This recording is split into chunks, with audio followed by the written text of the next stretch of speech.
Okay, imagine this. You finish your VSL and then you upload it to your sales page, and then you reload the sales page and you see your VSL.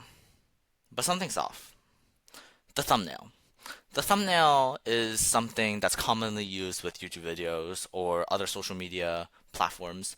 But for a VSL, you can also have a thumbnail because you can edit which part the website or which part the browser shows.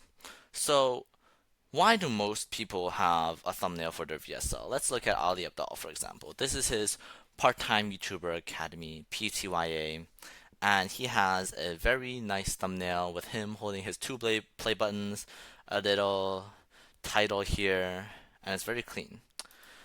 Life OS, his productivity course thingy, also looks like a YouTube video. And this is $1,000,000brand.club, and this is Rob the Bank, and this is also, you could also say this is a thumbnail, but it's not like an actual thumbnail. It's more of a point in the actual video because this is actually shown here at 134, if I'm not mistaken.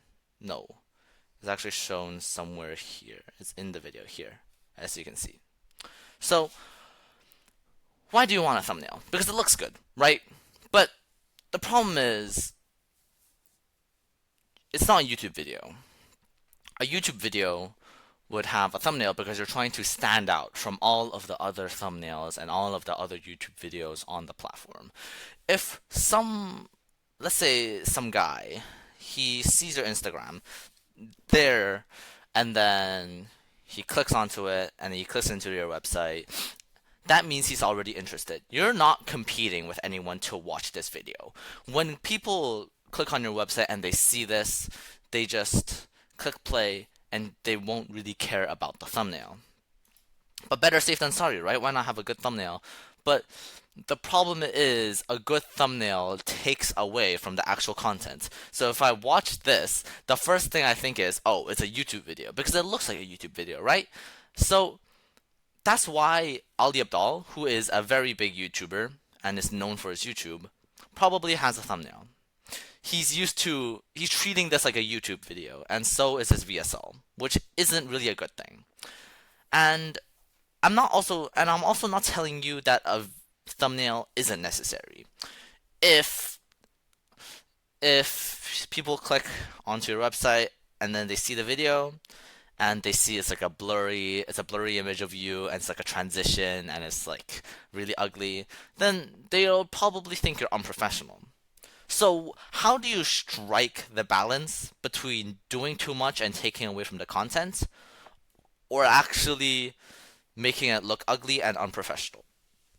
Well, this is my suggestion.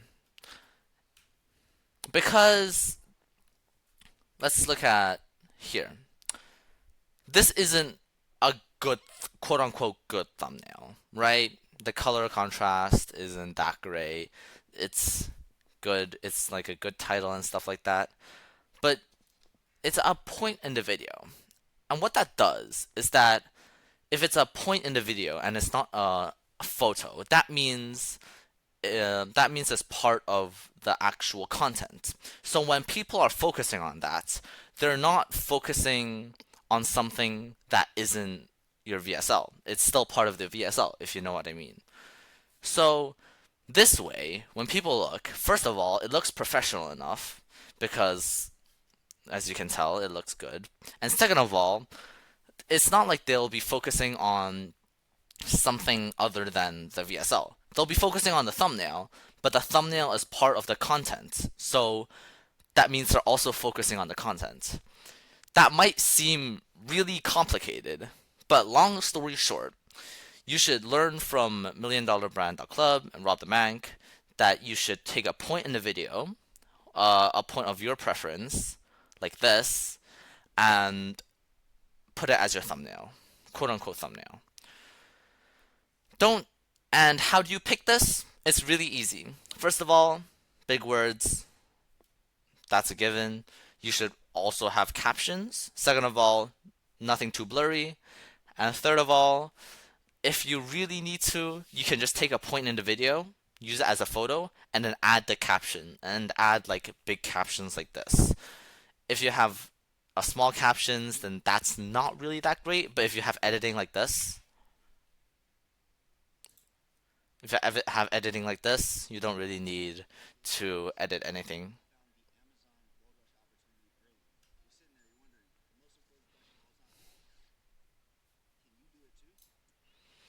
So if we took this point, it wouldn't be good for a thumbnail.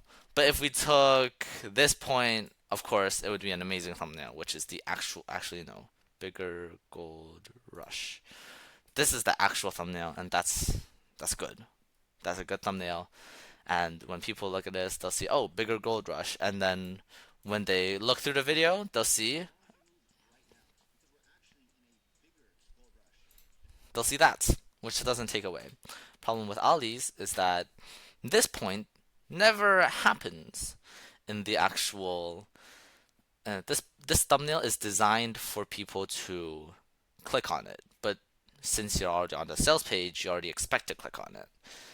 This thumbnail is more of like a little teaser for the video, you know?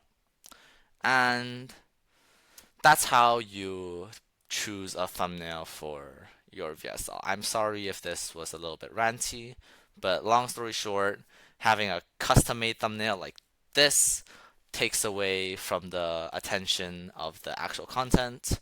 Not having a thumbnail at all or picking like a bad spot. Actually, this is okay. Wait. Something like this. If you pick a bad point in the video, then people are going to think it's unprofessional. You need a perfect balance, and maybe something like this would also work. Something like this would also actually no. And this is what he ended up doing. And if you don't have crazy editing like this, you can just take a point in a video where you look good, and put big captions on it. Simple, nothing crazy. You don't have to do this. This probably costed like thousands of dollars to edit, but that's how you create a thumbnail for your VSL. That's it for me, and stay tuned for the next one.